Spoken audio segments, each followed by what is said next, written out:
we're doing a lot better than before. We're trying to get that rank 1 spot right now.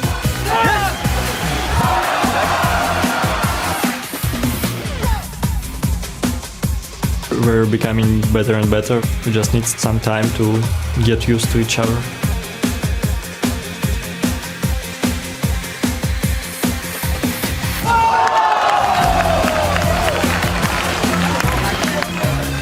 We're having a bit of a slow start. If you stay confident, you're also going to play better.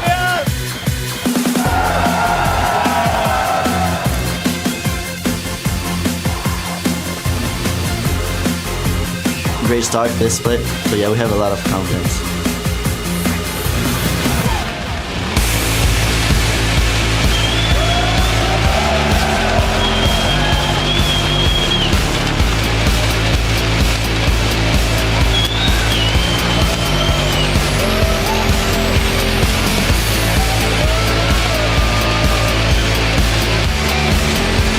Welcome back, ladies and gentlemen, to week 4 of the European League of Legends Championship Series, broadcasting live from our studio in Cologne, Germany. I'm Joe Miller, and joining me is Trevor Quickshot Henry as we continue into the summer split and see which of our European teams are going to head to Worlds. Yeah, and at the moment it is still anybody's game, with some of the squads still trying to find their footing and others trying to strengthen their hold at the top of the table. And before we get into today's matches, let's take a look back at the highlights from yesterday. One of the big stories was that Brown was enabled here in Europe for the first time. He was enabled and he was thoroughly banned out. 3 for 3 in the LCS. We did see him picked up in all 3 matches of the Challenger Series semi-final, where Voidal, who was playing for Ninjas in Pajamas, went 2, 2, and 24 behind the mustache, and he used the massive shield to help them win that series. And yesterday we also saw Fnatic come out in a very strong performance and get the win against SK Gaming. Yeah, Fnatic just outplayed SK in absolutely every way. They had perfect control. Their use of jungle invades with the 4 red trinkets and the 1 blue trinket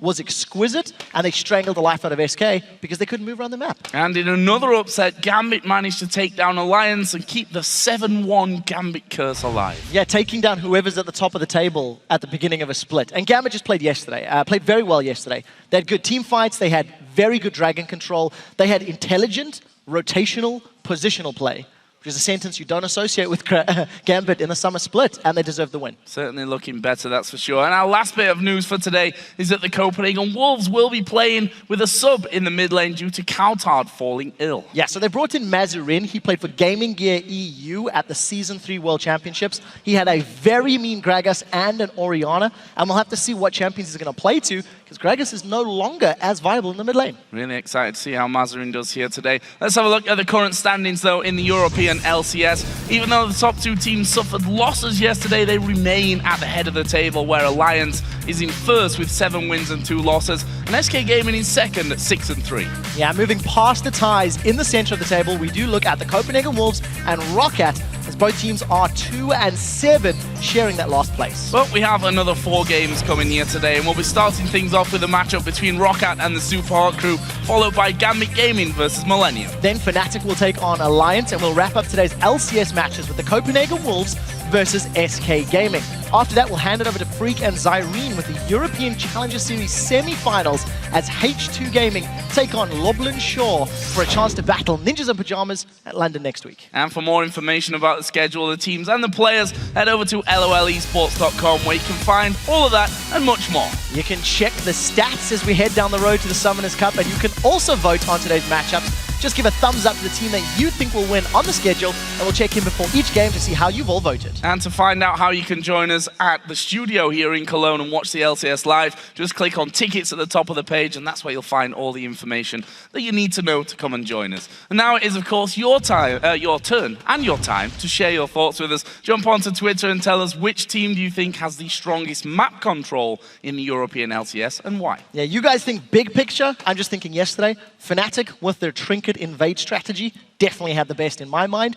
You guys at home, remember to send your answers to us at LOL Esports. Use that hashtag LCS. We will read some of our favorite responses later in the show. And this Sunday marks Father's Day for North America and the UK. And while it's celebrated on a few different dates around the world, we sat down with the European LCS pros to find out how their dads have impacted their careers and how they honor their real-world supports.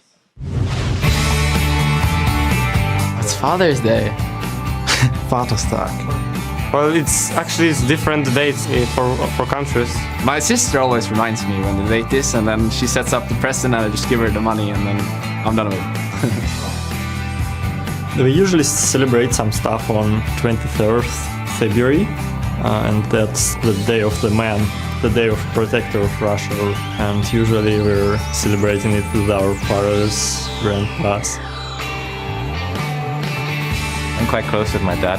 He didn't really support this at the start, but I think now he actually supports me. He even watches some games as well.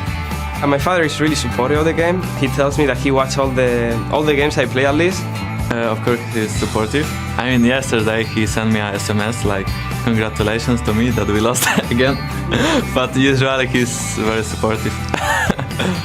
He always encouraged me to stay focused and to keep on, even if we lose sometimes. It's been nice to see what the guys are doing, and good to see J-Ring. My father is very supportive, and I'm just gonna try to call him and just say, hey, I was thinking about you and I just wish you a good day. Always great to see families getting behind their players. I know I wouldn't be where I am today without the help of my old man as well. I agree with that. My dad doesn't watch, so Mom, tell Dad I say Happy Father's Day. Wow. So let's get into our first game of the day as ROCAT take on the Super Hot crew. Now, the crew have already taken down ROCAT once this split, although yesterday we didn't see ROCAT play as their opponents, of course, were forced to forfeit their match. So the unknown factor of ROCAT might just play into their favor. Yeah, so in theory, ROCAT have had some extra time to prepare for this game. They have more information to work with as well. It's the first time we've seen them on patch 4.9. And the last time these teams faced off against each other, ROCAT made a very brave call. They let Cassidy through picks and bans, and their team comp was not able to contain Selfie on the champion. Now, considering the importance of overpower for ROCAT, all eyes are on him to get a comfortable champion that can help his team secure a win. Overpower is very, very important for ROCAT. He's been involved in 57 out of the team's 69 total kills.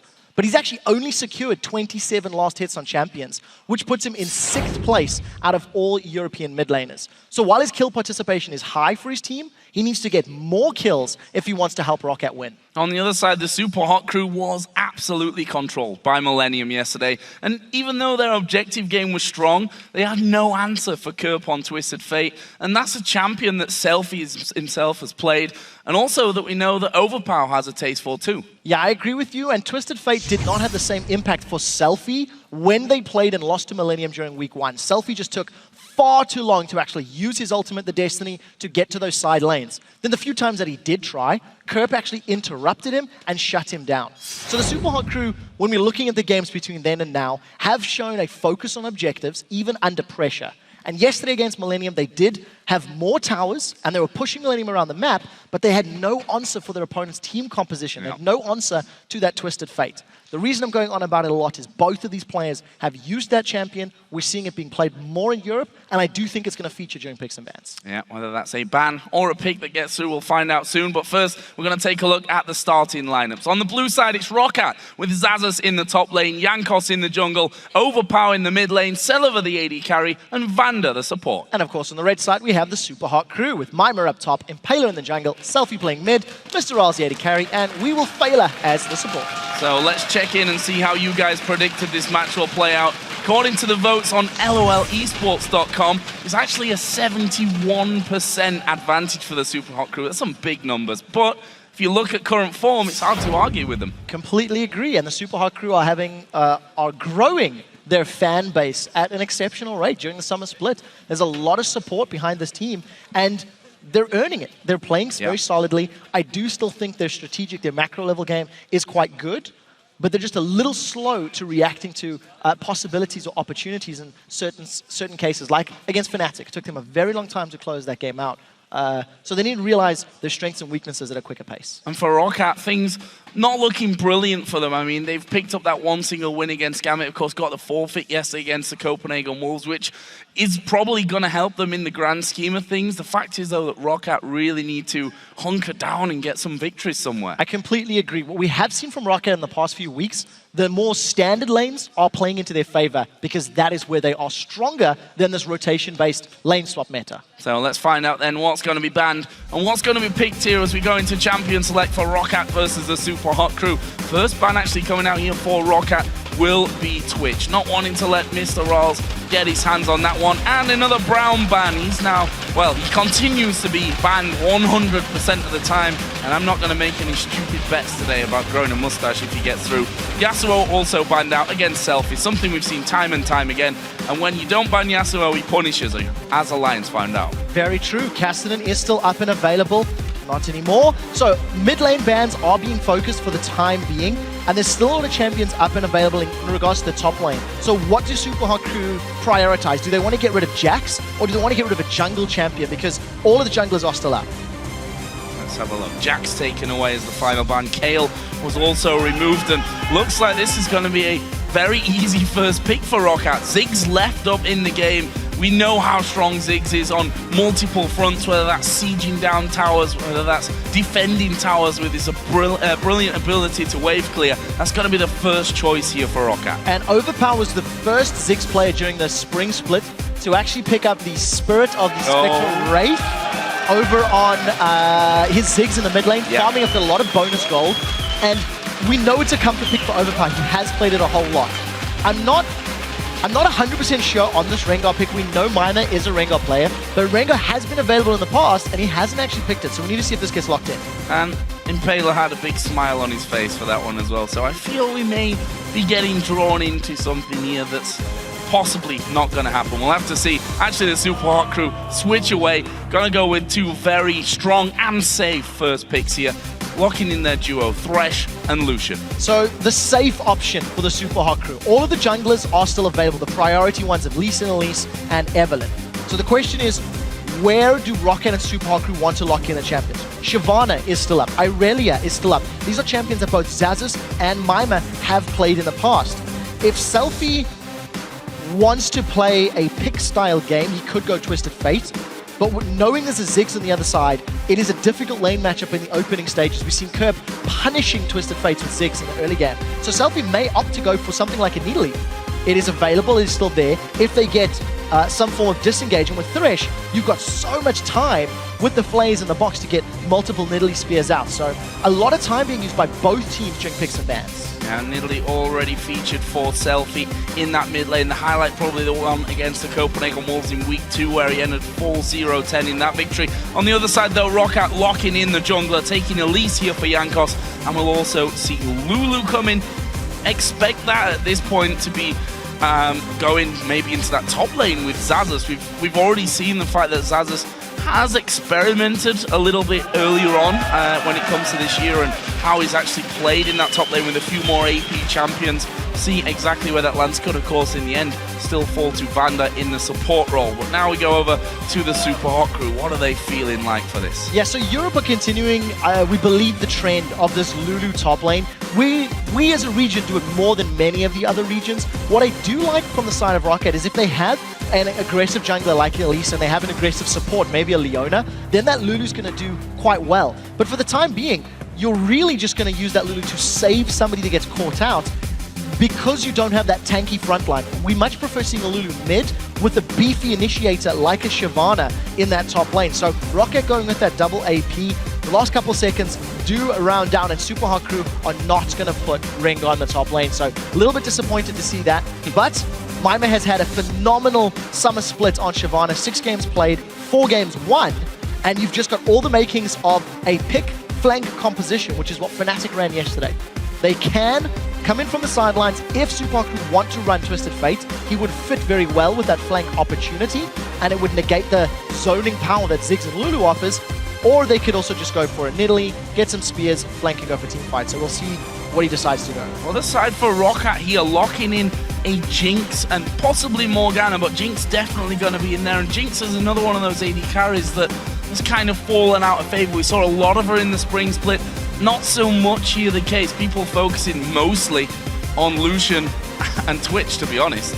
Yeah, they're definitely the go-to champions, and Roccat have actually banned Twitch in 7 or 8 of their 9 games. They do not want to deal with the champion. It also makes you think Sullivan doesn't play the champion, because they have banned him a lot, a very high percentage of games. This should be the first time we've seen Sullivan Jinx this split, and I'm a little worried for him, because Evelyn should be able to get to him. Shyvana should be able to get to him.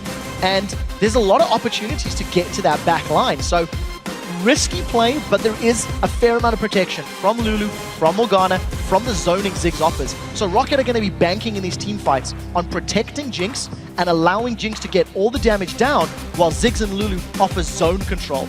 They don't have the strongest of initiation, but I don't think Rocket want to play that game. I think they do want to be a little more reactive and play the poke defending game with the two APs at great range. So on the other side, the Super Hot Crew's final choice here, looking for a mid laner that will go up against overpowered Ziggs. Orianna, we say this time and time again when we see that, and it will actually be locked in, a very all-round strong champion is Morgana, with that scaling up into the late game as well. Yeah, and with the Orianna, you've got safe wave clear, which the Super Hot Crew were lacking. They were relying on the culling. Now you can just put the command attack down and let the ball clear the waves out. So we didn't see the Twisted Fate, who would have given wave clear, but less team fight presence. And I think the Super Hot Crew are looking more for a forced team fight composition, allowing Shyvana and Evelynn to go in from the sidelines. You get a good shockwave on and try to reduce the impact of that Lulu wild growth or the AoE damage that Ziggs offers. But the thing is, if Super Hot Crew don't get good flanks or get good positioning, that shockwave is going to be very difficult to land. We'll have to see, guys. Well, now that the squads are locked in, you guys have a chance to change your vote somewhat. So tweet at LOL Esports with hashtag ROC win or hashtag SHC win, and we'll see if these lineups have managed to sway your votes somewhat. Of course, it was about, I think, 71% in the pre-game there. So a big total in favor of the Super Hot Crew. As said, we can't really argue with that now, looking at current form between these two teams. However, you have the chance to change that. I don't think it's going to change too much, though. I don't think so either. I think the Super Hot Crew have put together a very strong comp. I do think they can split push. I think they've got strong team fight capabilities, but they need to take advantage of the vision game. They need to make sure they get ahead so that Shyvana and Evelynn can come from the sidelines. Soaz did a fantastic job yesterday of always finding the right time to jump in with Dragon's Descent against SK, and it's going to be on Mima to do the same thing here against Rockout, because if they don't time it correctly, the Black Shield and the zoning from Ziggs and Lulu, it's going to be very difficult to overcome. Well, here we go, in-game then, Rockout versus the Super Hot Crew. I think an important game for both sides. Rockout, as I said before, just needs some wins on the board. For the Super Hot Crew, they've had a couple of difficult losses, I think, on the bounce now, where they've had some real troubles being involved and really putting up a fight in their last two encounters. So we'll see if things have been talked about overnight and over the last week and whether they can come out strong here against, honestly, a team that are struggling right now in the league. Yeah, I think the Super Hot Crew have definitely showed a level up in their mental approach to, you know, objective play and moving around the map, because you can see it very clearly in how they approach the game. If they can force Rocket's hand in a good lane swap early on, they can put Rocket immediately onto the back foot, and it looks like Super Hot Crew with a very focused invade, trying to look for any opportunities. The thing is, Overpower does have good range in these bouncing bombs, so they're going to take a lot of poke, depending on how long they stick around. Hot coming out there, and Rocket had already started to move away. However, Mima's been completely separated from the rest of his team. Will he be forced to use a flash here? Jankos going to be chasing in with those spiderlings. The bombs come down, and the first blood is going to land in the lap of Overpower. His Ignite finishing off the kill there, and well, that's not what you want at level 1 for the invade. Okay, First Blood is not worth the amount right now that it was previously in League of Legends, but First Blood is still at First Blood, and we can see that Overpower's gone back home to shop, and he's going to have a lot more to work with in lane. Yeah, grabbed himself a couple of wards. The First Blood comes in like 1 minute 20. Yes, you've given over a couple hundred gold to Rocket, but it's not a massive, it's not a game-changing loss. And just as I was praising Super Hot Crew for their objective and their decision-making, they decide to blind invade and get themselves caught out. So not the strongest of moves. I do think it was like a half-hearted invade. Mima was going in, the rest of the team was kind of backing out. So maybe a little bit of miscommunication between the team in regards to what they actually wanted to garner from that play. And we are going to see a lane swap, but it's not 2v1, it's going to be 2v2, and they've just moved their duos to the top lane, and they've left their top laners respectively on the bottom. Mima, no TP, so keep that in mind. No TP, Zaza still having his available to him. Also interested to see how Jinx comes in. As we said, first time that we're seeing Jinx here in the summer split, as I mentioned before, was also a big peak back in spring, but since the likes of Twitch have really come to favor, we've been seeing less and less, or no Jinx, actually, statistically correct on that front. We'll see. A vote that came up a little bit earlier on, apparently you guys feeling like the Super Hot Crew maybe in a little bit more of an advantage. It actually increased by 1% in the Super Hot Crew's favor. Every single point counts, I guess, at this stage in the game. I do think that, you know, for Rocket's team composition, there's going to be so much pressure on keeping Saliva alive. Yes, you do have great damage from Ziggs. Yes, you will eventually have good damage from Lulu. But in terms of the teamfight presence, because Super Hot Crew are going to be coming from the sidelines, it's going to make Overpower's life very difficult for landing those big Mega Inferno bombs. So if they cannot keep Saliva alive with all of their abilities, Smite Fights, oh, Impaler doesn't even have it available, so couldn't have taken that anyway. I think was hoping that it had taken Jankos a little bit longer there so he could actually challenge for that. Doesn't get it, and that's a nice little cheeky pickup for Jankos on his way out. As we expected here, Overpower doing a great job of farming up in the early stages of this match. 22-17 CS. He leads on that front. Impaler, meanwhile, is on the top side of the map, and we'll see if he actually puts any pressure down onto Saliva and Vander, who actually have all of their summoner spells available. So no massive danger, really, even with Evelyn on that top side. No, and this goes back to the style of play that is becoming more and more apparent in 4.8 and 4.9 in Europe. It's just these almost straight-up lanes. You are seeing the 2v2s, you're seeing the 1v1s, and it's giving us these extended periods where we can see who is mechanically superior in the laning phase, and then whoever makes the fastest and smartest call to go for the objectives. What we've been seeing from Elise jungles in North America in the same time frame is 3, 4, 5-minute dragons when you have Elise. You can juggle the aggro very effectively with the Spiderlings. And we actually see it yesterday as well in the last game of the day, if memory serves. So we need to see if Rocket are on the same page, if Rocket can take advantage. Not having the AD carry and support there may mitigate that or lower the risk. Yeah, I think so as well. Stop them from getting so aggressive on that bottom side of the map at the early stages. This top lane, as we mentioned, the duos up there currently 36-32 CS, so Mr. Rolls having a bit of a harder time there. He's had the minions pushed onto his turret for quite a while now, but we will fail at starting off with a shield. We'll be able to help him out somewhat with that execute of the minions underneath his own tower. However, this could be interesting. Impaler moving down towards the bottom lane, and with that aggression out of Mima, I thought Zazas may have sniffed out a bit of a problem there. He's been spotted by the tower Impaler as he comes around the corner. Will he force a flash? Yes, he will. Jankos flashing away. Mima went very, very low, though. Yeah, the combo, the power of that Glitter Lance, catching both Mima and Impaler, mitigates the kill threat, but Summoner Spell burn. So that is a successful gank from Impaler. He has a few minutes where he needs to rinse, repeat, and come back. And once Mima has got access to his ultimate and maybe his first itemization purchase, they may try put some kill pressure. But technically speaking, Lulu is fairly safe against Shyvana, has all the tools to slow him down, turn him into a munchkin, wild growth himself, and get out cleanly. So Zaz is just going to play a little safer in that bottom lane. I don't think there's much of a problem really overall. We'll see as both TPs are now up, which obviously allows them a bit more of an easy time when it goes to when it comes to going home, recalling and getting themselves right back into the lane. Currently Mima is leading in CS over the two, so got to give him some real credit for that one. We mentioned yesterday that at least coming into yesterday's games, his KDA and overall performance very much improved over what we saw of Mima in the spring split. Yeah, very, very solid tank player. And as the game has continued to evolve, Mima, I think, has kept up with the champion pool available to top laners, as well as the teleport strategy that they need to employ, because he's got some of the best statistics in the region. He's playing Mundo, he's playing Shyvana, and he's playing them to a very high caliber. And if you contrast him to, say, Wicked, who you sometimes talk about his champion pool, or Soaz, who maybe isn't the strongest with the teleport usage, he's doing very well.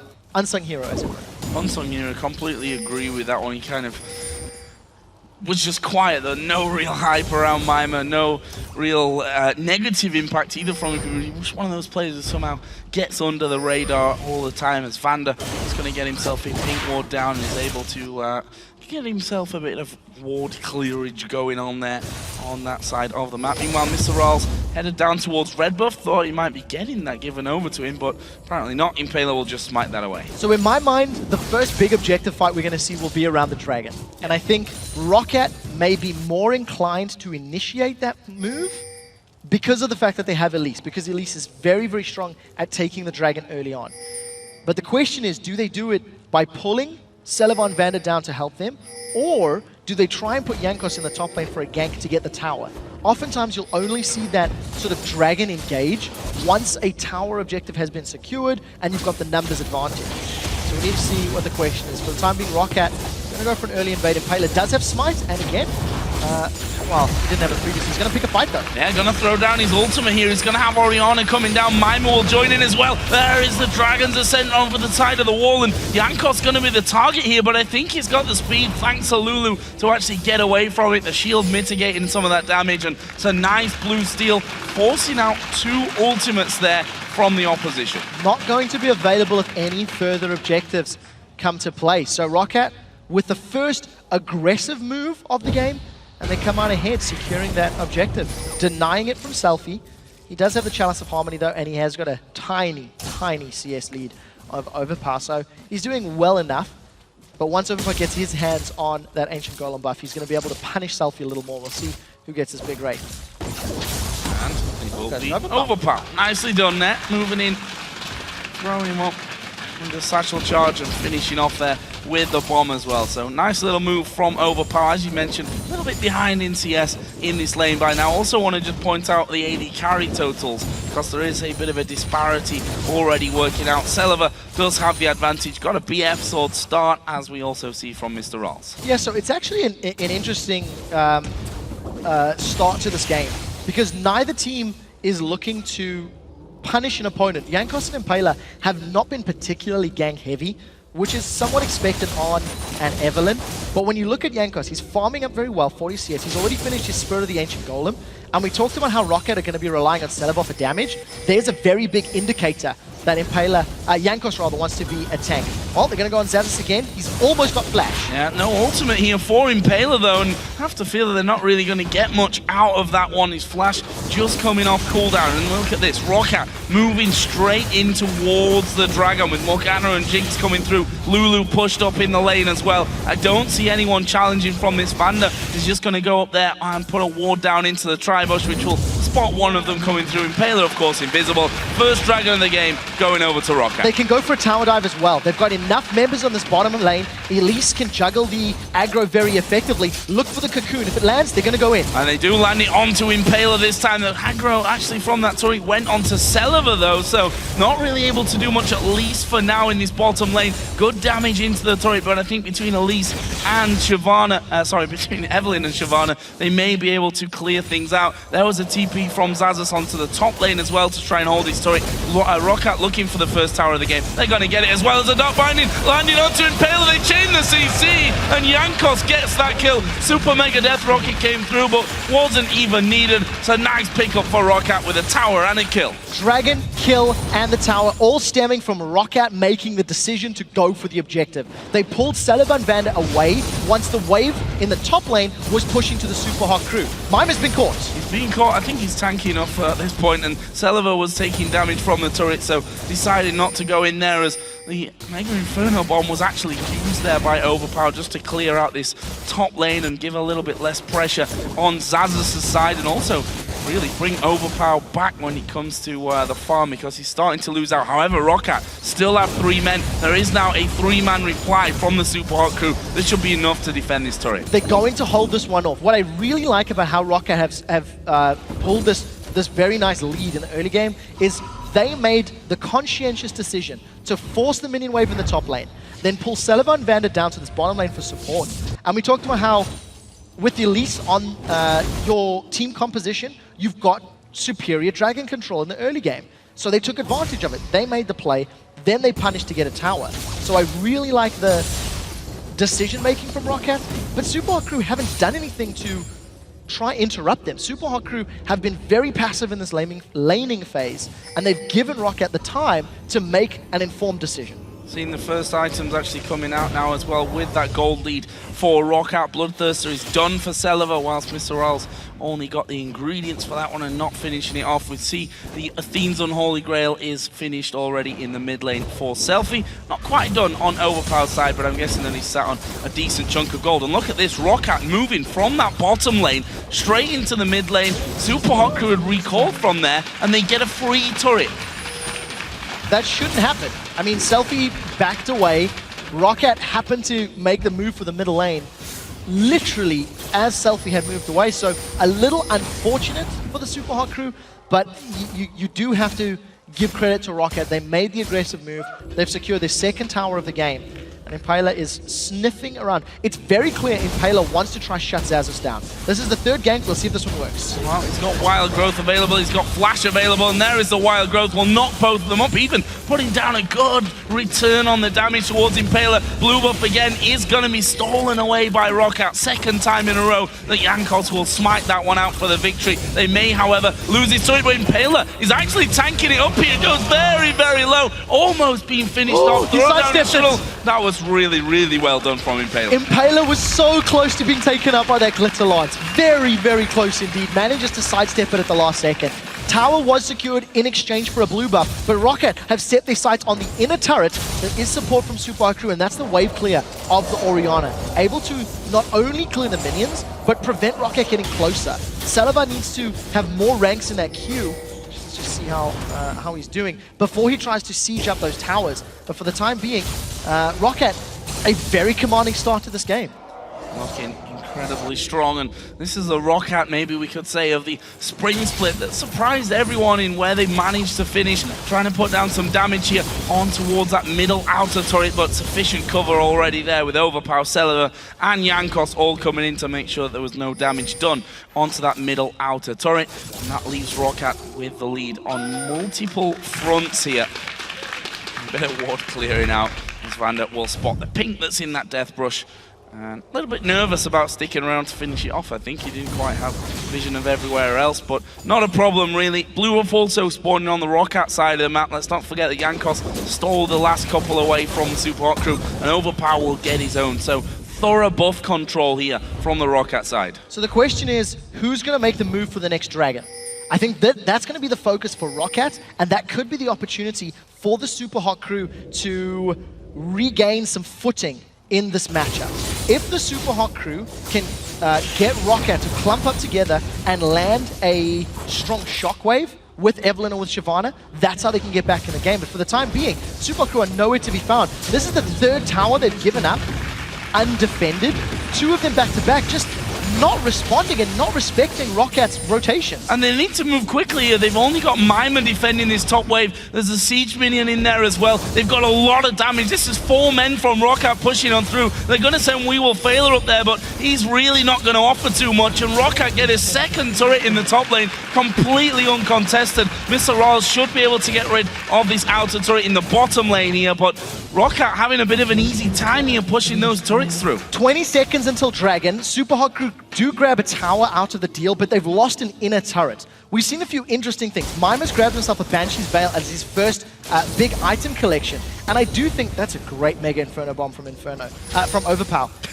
I do think that the Super Hot Crew are waiting. They've got a team fight composition. They want to be flanking. They want Orianna to hit multiple Rocket members, but Orianna needs time before she can shred people and destroy people, and Super Hot Crew have just taken too long to try and pull the trigger. So let's see, they've started the Dragon off.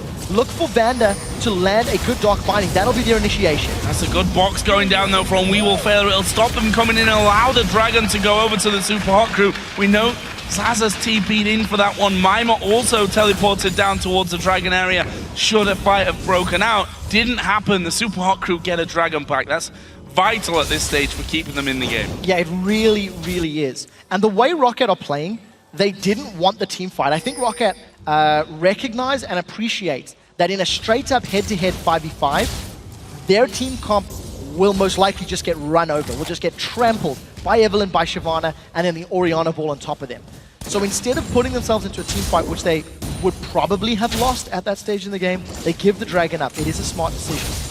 The thing is, now Rocket have got the most difficult task of breaking that inner line of turrets. They've caught Super Hot Crew out, but it should, in theory, be easier to defend the mid and the bottom inner turrets with some vision, with some warding. And you can see We Will Fail on counter-warding duty. Look at that statistic. 5 blue buffs for ROC at 1 for the Super Hot Crew, which is not a good statistic to have. As Zaza's going to come in here. They get the slow on Selfie. They knock him up as well, but have they got the damage to finish off? Shield comes in from We Will Fail. In the end, not able to finish off Selfie. But look at this. It's allowed Roccat to put the pressure back on towards the bottom lane where Mr. Raza's trying to clear out. Will dash away from the traps there, and it doesn't matter either way. They've managed to get that inner turret, and you were talking about that, the hard inner turret line. Usually hard to break through, but the fact is Roccat putting pressure on middle, forcing the Super Hot Crew to move around with a wave pushing with them in the bottom lane, and Roccat moves so well across the map for that. They are doing a very, very good job of playing the map in this matchup. And had the Super Hot Crew locked in a Twisted Fate instead of an Orianna in the laning phase, they would have had the Destiny available at this point to try and flank, to get the vision of their opponents and try to find those picks. Because Super Hot Crew have got a teamfight comp, if they can't get Roccat to group up together in 3, 4, 5 members, I think they'll be very hesitant to start a teamfight. So smart play from Roccat, Xaxis and Overpower zone, and the rest of the team go for the objectives. Let's see if they can keep this tug of war with Super Hot Crew, pull them to one side of the map, grab an objective elsewhere. And Jankos actually just took another blue buff away from the Super Hot Crew, continuing that trend of really problematic buff control out of the Super Hot Crew. Not really had anything for Selfie to work with in this game. See that Selva backing away will take the red buff from the Roccat side of the map.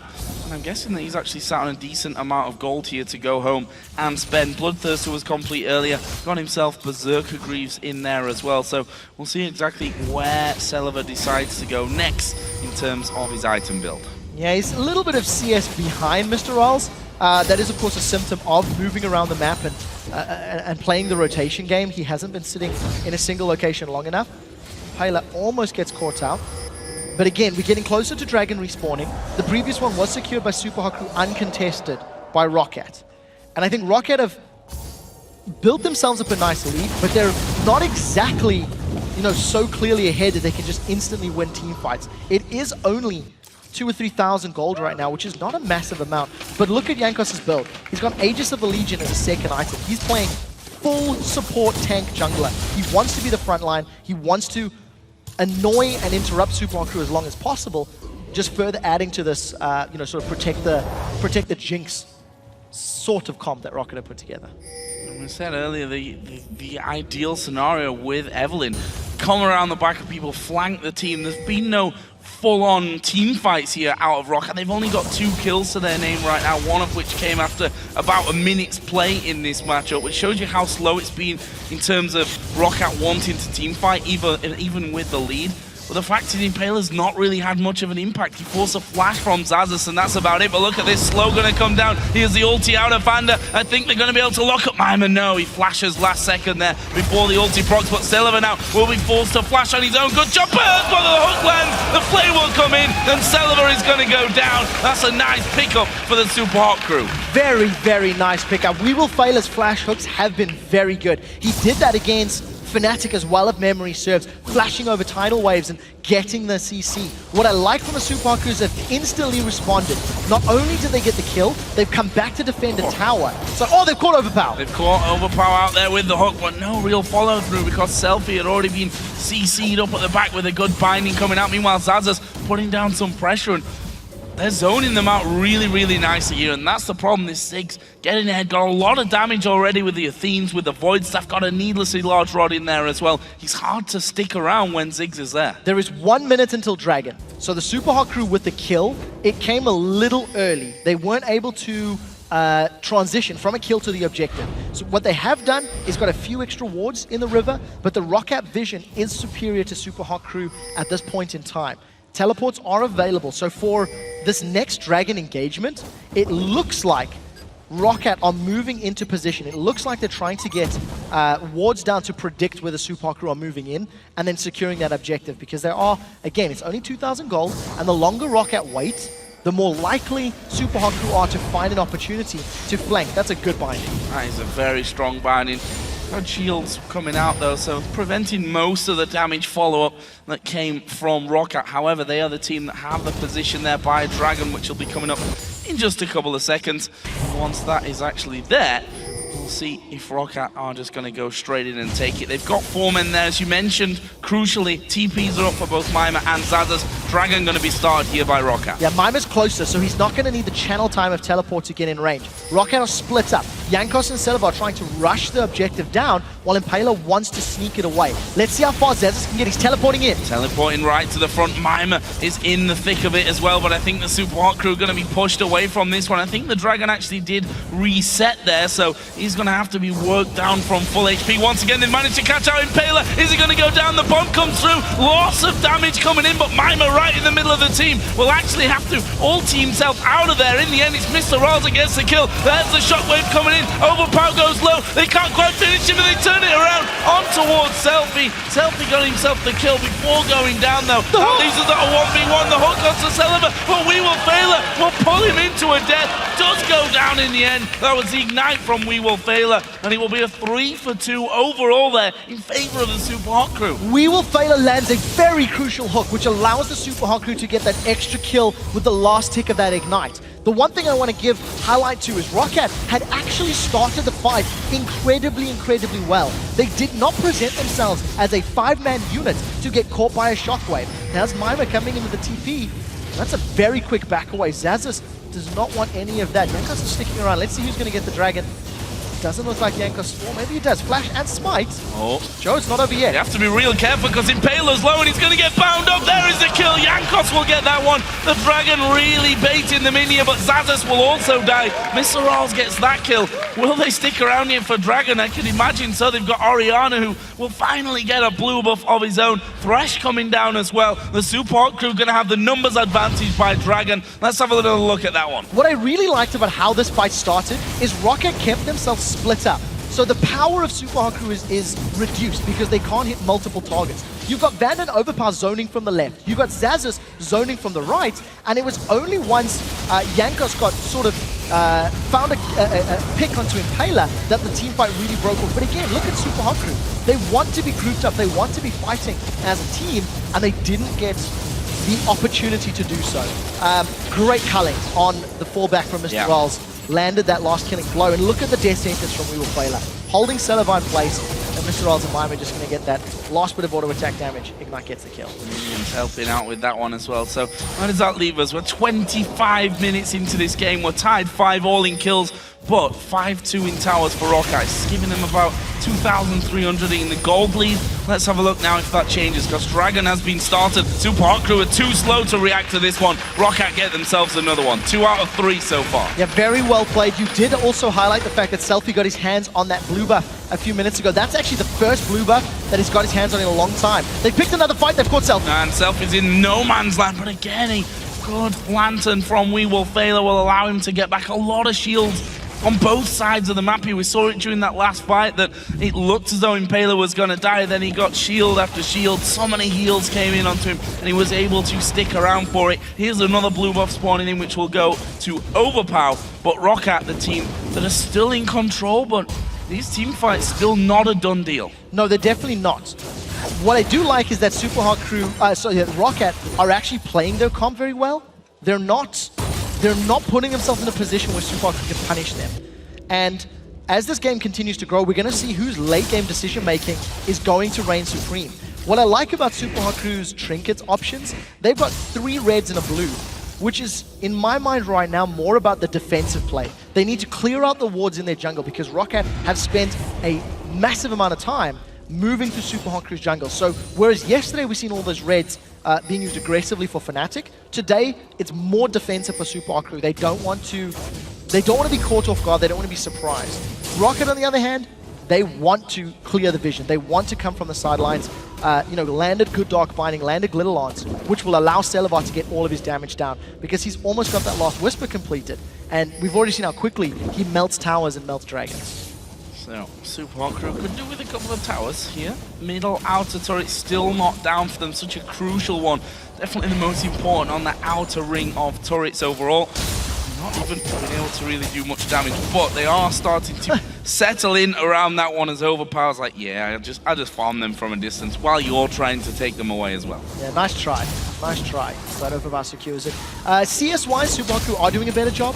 They've definitely held higher numbers, but the goal difference between the two AD carries is definitely swinging over time. Mr. Rolls, for the time being, if you look towards the right-hand side of that graph, it actually is a lot even, a lot closer than it was a few moments ago, thanks to the Dragon. You know, Rocket did grab themselves the Dragon. It is worth a lot more as the average level is climbing. And Rocket, we talked about how difficult it is to get to those inner turrets. They snuck the bottom inner turret, but they haven't caught Super Crew unawares since then, so they haven't touched the middle inner turret. Yeah, also on those graphs, got to keep in mind the numbers on the left-hand side, because that wasn't, even though those swings look huge, not a massive amount of gold in there. And of course the 2-0-2 for Mr. Rolls compared to the 0-2-3 of Celiva certainly going to be helping out, as we may have a fight kicking off. The binding landing on towards Impaler. Wild Growth comes in, but not doing a massive amount, but there's the bomb to the backside. Mr. Rolls catches a bouncing bomb as well. Super Mega Death Rocket not going to do a whole lot. Impaler will take the lantern away, and a lot used in that fight, but no one goes down. Very smart from Rocket again. They have the fight on two fronts. They keep Super Crew split up, and it means that Selfie needs to make a decision. Do I use a less effective shockwave on only one or two members, or do I hold it? But as Rocket grouped up the fight, they didn't chase. They started Baron. Impaler's in trouble. Impaler's dead. Xaxus will get that kill, and the Baron, as you said, already started. Celiva and Xaxus, the two men that will be trying to keep them away. Of course, does have the range to get through. Is Selfie gonna bounce around thanks to Overpower, who's trying to get in. There's a shockwave, will manage to get Celiva, but he flashes into the Baron pit, and look at Baron. It's not taken all that much damage. Finally, they will be on it with 4 men. Only 1 man trying to keep them away. Baron gonna go low. Mima now moving in. Selfie and Mr. Rolls there as well. Baron is still alive and still doing damage to Rocket. A last second repel comes out of Jankos, the shield as well, stopping all that damage coming in, and a massive brawl around the Baron. Baron doesn't go down. No kills apart from the initial one onto Impaler, who got caught flat out. Without Celiva being dedicated on that Baron, that was always going to take a long time. Jankos has built full tank. He doesn't have a lot of damage to burn through Baron, which is why we looked at that for 30 or 40 seconds. It ends up being a single kill in favor of Rocket, and what Rocket did do effectively is force the Super Crew's hand. They did make Super Crew come to them, but what they didn't do was respond as well. Celiva was somewhat unsure. He was standing on the outside of the pit with the rocket launcher, as opposed to being with the minigun inside the pit to secure the objective. So Super Crew come away, I think, making the best of a bad situation. They only lost 1, and the objective is still there to be contested. Good stuff really overall, and as you said, it was the lack of damage that kind of caught me out there. I thought Rocket were going to be doing the Baron a lot quicker than he was actually going down. Probably gave Super Crew a bit of a lifeline there, because they did come in a little bit later to that one. Either way, Baron not going to be the focus just for now. There's a lot of wards on it from Rocket. And they are, however, sending Xaxus towards this bottom lane. Again, take note of the teleports. Both top laners do have teleports available, so Mima will probably be the one that's sent to deal with Xaxus wherever he goes. So the Super Crew need to lull Rocket into a sense of security. If the Super Crew can get some vision down around the map, like that's a great mid lane ward that we just scrolled over, it will allow the Super Crew to look for opportunities to flank. For anybody who watches the North American LCS, last week, Cloud9 was blue side. They were playing against CLG, who were red side, and Cloud9 pushed up the middle lane. They were feeling very confident. They had 5 of the members just going to the inner turret, in a very similar situation to what we see Rocket in right now. And it allowed Dexter to get a perfect 5-man flank with Evelynn. That's what Super Crew want to do. Not necessarily in the mid lane. It could be around Baron, it could be around Dragon, but it all stems from vision. If Super Crew don't have that information, they can't make the flank. And here we have the Dragon being done. As I said before, both TPs are available to come into this one. However, Lulu is already joining the fight. So Rocket going to get this one started, or are they? Are they going to try and make a play on the inner turret? We see that Super Crew, Selfie getting caught out there off to the side, and there's a lot of CC. Don't make a mistake here. Rocket got the chompers to go down after a cocoon lands after we see a Dark Binding landing. If one of those hits, it's going to be followed up completely with a big chain. Mimer's actually trying to get rid of Pink Wards here, which may become a problem or not. That wasn't Overpower worth it. could knock him away. That wasn't worth it. He's been forced to use Dragon's Descent before Baron's up. There's no Shockwave, but there is still Smite. Look at Rocket. They're focusing it down with that minigun of Salivar, and Super Crew, I think they want a challenge. Going pretty quickly. We will fail her off to the back. Mimer trying to run interference on the front side, Dragon's but they're off. keeping him away from this one. There is a binding going through on towards Impaler. The bomb will follow through. Overpower able to pick that one up. The Baron not being regen, and there is the pickup. Rocket get the first Baron of the game. Will they chase on for more kills? I think the Super Crew already in a safe distance away, but Rocket working hard for that one, but playing it perfectly. Selfie's going to need to take a good, long, hard look at himself for getting caught out in that position. They were split away from the rest of his team. The Super Crew can't afford to take those small skirmishes because of the power of Lulu with Glitter Lance and the Morgana binding. That's a 3-second CC on the Dark Binding. Rocket with Baron have taken 50% of the tower off in this mid turret, and I think they're going to stick around. They've got minions in the top lane that they can switch around to, and they just need to deal with the minions in the bottom lane if they want to continue playing all three. And we see Ziggs just being a constant problem as Selfie going to get another binding right on top of him. The Lantern went down to offer him some support. Dragon, by the way, is live here, so Rocket are just going to simply back away from that middle inner turret that they've just taken and have for themselves an easy Dragon pickup.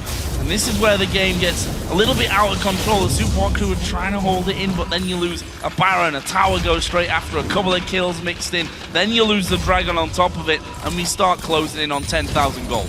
If Rocket did not have Baron and a 7,000 gold lead, I would actually say that the Super Crew now have the possibility to get good positional plays. Because Rocket, in order to siege those inhibitor turrets, have to fully commit. They need to get the poke from Ziggs down, the poke from Lulu, and they need to be pushed up very, very deep in the lane. Super Crew are going to be cheeky, steal away that last outer turret, just let Mimer tank it up, and that's just catching Rocket a little off guard. Rocket, of course, recalling from the Dragon.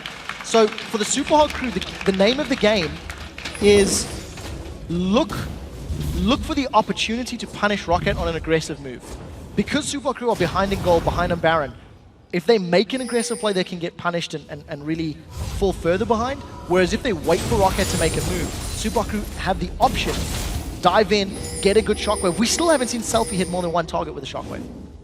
And being caught out a couple of times here as well, not having the most comfortable of games, that's for sure. And look at this Rocket getting up to the steps of that inhibitor turret in the mid lane. In fact, a little bit split up here. Jankos is trying to fend off both Mimer and Impaler, doing a good job of it as well. And the question now is, can Rocket hold on to this turret with the constant pressure of Ziggs bouncing those bombs to the back? Look at the vision around this middle lane. Rocket are so confident in their play. They've got pink wards behind them and to the left. So if Evelyn wants to come through that side, she's going to be revealed. Impaler's not going to surprise Rocket. So this is very intelligent play from a Rocket. They're using the range to their advantage. Overpower actually just used his Mega Inferno Bomb to kill some of the minions. He killed Weevil Failer with a Mega Inferno Bomb from the back line. So strong play. Let's see what they can do with it. Oh, Impaler actually getting a little bit caught out. There's a Shockwave. Will drag two of them in, but the tankies to with that Wild Growth on Impaler will just get away from that one. Barely any health remaining, and now Rocket just going to tank up this turret. Selfie will be forced to back away, and they brute force their way through. Didn't even see the Weevil Failer kill, by the way, so a 5 versus 4 always going to give them a bit of an advantage. But I also have to question then, is 5 versus 4, why start a fight? Yeah, desperation play. You know, if Super Crew had surprised them and got a kill with Impaler or Mime or something, it would have worked out. I think this is just the poke. So Satchel, let's just see, bouncing. And Mega Inferno Bomb. Here we go. Wow. Dead center. That's unfortunate. Impressive from Overpower, playing that one completely blind. You know what? I actually think Weevil Failer had flash available, and I would dare argue he was watching middle lane. I would dare say he was looking to what's the rest of the team doing, because I would not have anticipated the Mega Inferno Bomb for that play. But it worked out, and this is why Overpower first picked that Ziggs.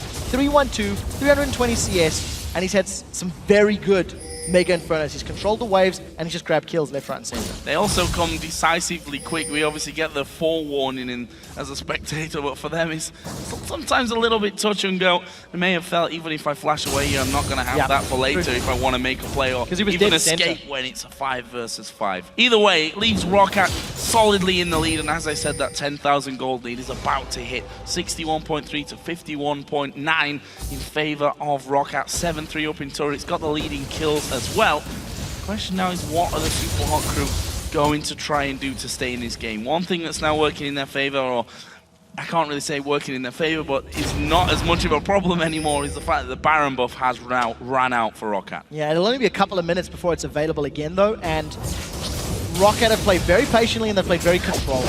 They've made very minimal misplays and mistakes, and every time they have made a push or a move towards an objective, it has been very well informed. They've had very good vision at all stages of this game to deal with Evelynn and to deal with Mima and Shyvana. Because again, if you have wards fanned out around you, you're less likely to be caught, off guard, caught surprised. Mima, for the moment, is actually very deep in this lane without vision, and I'm not sure if ROCat are looking for a kill. I think they're just trying to get some wards down themselves. They don't want to invest everything in killing Mima and then have nothing for a team fight. Yeah, they're moving into a classic split push position again. We see Xaxus going towards his top lane. He's going to push that one all the way out. The rest of the ROCat team moving up through that middle lane here. The Super Hot Crew, of course, are going to at some point have to reply to this one using Maimu, who's still got his teleport available, but it's one of those slowly but surely things here for ROCat. Step forward from Celiva, take a couple of hits down onto the turret. They've got super minions moving up the mid lane now as well, so the pressure's starting to build for the Super Hot Crew. And, this is ROCat just catching everybody by surprise. Nobody would have expected ROCat to have this level of intelligence and strategic movement in comparison to last week's games. So, coming out of the dark yesterday, having not seen them play, this is a very positive upswing for ROCat. They handled the, early laning phase well. They made the first aggressive moves towards Dragon. And they've taken so many towers just under the noses of Super Hot Crew, punishing them for not being able to defend. And ROCat have done a very good job, so you have to commend them on the strategic play. Let's see how they break this final set of towers. Even the Dark Binding is great. Oh, We Will Failure has gone in. Oh, it follows through there just as that back shield actually will time out, but We Will Failure is going to die here, no question about that. Mima right in the middle doing a good job, but Celiva getting away to the back and therefore to safety as the bomb comes through. Sidestepped by most of them. Mima will go low. There's the flash cocoon from Jankos. Gets the finisher as well. He's now on a rampage. The selfie gets caught out. Bounce back through, and look at that. 3 men instantly knocked down by ROCat. This is going to give them a second inhibitor of the game. This could be the game. There are super minions on the Nexus turret, and ROCat may look to finish. Pushing through here, as I said before, a vital win for ROCat if they can pick this one up. Mr. Ross trying his best to defend now, just dashing away from that Dark Binding. There is the first turret going down. Mr. Ross going to be chasing Celiva, going very deep on that one. It's not really going to matter. They've got Xaxus, I think. Oh no, it's Celiva. I don't even know. One of them tanking up those turrets, and there is the Nexus now going to be focused down. Overpower looking for a final kill, but he doesn't get. It doesn't matter though, because ROCat have managed to take down the Super Hot Crew. Very, very coordinated play from ROCat, and I'm thoroughly impressed with their decision making. This is a night and day turnaround from last week, where against Alliance they struggled to take advantage of their early lead and early game. And this time around, there was very little hesitation, just very intelligent decision making. They challenged for the right objectives, and they punished when Super Hot Crew went away. And we said that the fact that they didn't play yesterday, that they got that forfeit win over the Copenhagen Wolves, may have given them some advantage, more time to prepare for the Super Hot Crew, to watch their game yesterday, and also not allow the Super Hot Crew to have one more game to watch, to research, to figure out exactly how ROCat are going to come into this one. And honestly, that looks like a completely different team to what we've seen in the first 3 weeks. Yeah, I completely agree with you, and I think every single member of the team was integral to helping out. We see great wild growth in Little Lancers. Jankos had superb ganks. Overpower, I mean, that was a first pick insta-lock Ziggs. It was the quickest champion of the entire pick and ban phase, and it completely worked out. Overpower was just everywhere. And For me, the biggest commendation is just on how ROC moved from tower to tower in like the 10 to say 20, 25 minute mark before they hit a bit of a roadblock. They snuck towers, they had great vision, they were sieging mid lane, they had this ring of wards. It's just very good forethought and planning, and it feels like they've got a grasp of how to play the macro game with these compositions in this setup. And I hate to say it as well, but the Support crew, since that loss to Alliance, now on a 3-game losing streak actually, that loss to Alliance was a real one-sided affair. The game against Millennium was pretty one-sided. That one was less so, but still Rocket had control pretty much the entire time. You could put an argument forward for Rocket being in complete control. Brilliant, brilliant play by Rocket. We're going to send you over, though, to Shox on stage to get some Rift side insight from that match with Jankos. Thank you very much, Joe. I'm Eve, your Shox supporter, joined here by Jankos after that victory. Jankos, you last week were especially under the impression of the loss versus Fnatic. A lot to work on coming into this week. And then, what an early game from you guys. Talk me through the plan. So usually we got good early game, but then mid-late game we pretty much are bad. But when Wedgie came back to the house, he said that we need to improve that, and he actually showed us how to do it. So I think early game was always strong style, but I don't know. Well, you mentioned that Veggie is back with you guys. How does he help you out specifically to level up your game? He watches a lot of Korean replays again and stuff like that, so he knows what he's doing, and we just watch replays with him, and he's just showing us at replays of our games, of OGN, how to finish out games, what to do in mid-late game, so he's very useful. Yeah, I'm glad you mentioned that, because mid-game has been a little bit of a problem for you guys. And here, a lot of skirmishes around Baron. Tell me about the decision-making going into that and then having to pull off.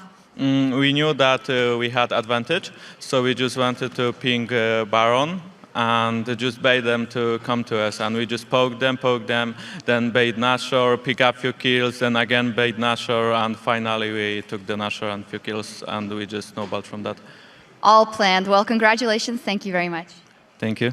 Now, as for us, we're going to take a quick break, but when we come back, Millennium takes on Gambit, and we're going to break down this game over at the desk. Don't go anywhere.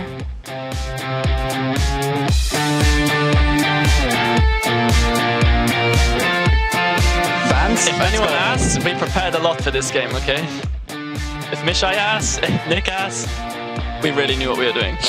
Rocket looking for the first tower of the game. They're going to get it as well as the Dark Binding. Landing onto Impaler, they chain the CC, and Jankos gets that kill. In the end, it's Mr. Raza gets the kill. There's the shockwave coming in. Overpower goes low. They can't quite finish him, and they turn it around on towards Selfie. Selfie got himself the kill before going down, though. That leaves us at a 1v1. The hook goes to Celeber, but we will fail it. We'll pull him into a death, keeping him away from this one. There is a binding going through on towards Impaler. The bomb will follow through. A set of towers. Even the Dark Binding is great. Oh, We Will Fail has got it. Oh, it follows through there just as that back shield actually will time out, but We Will Fail is going to die here, no question about that.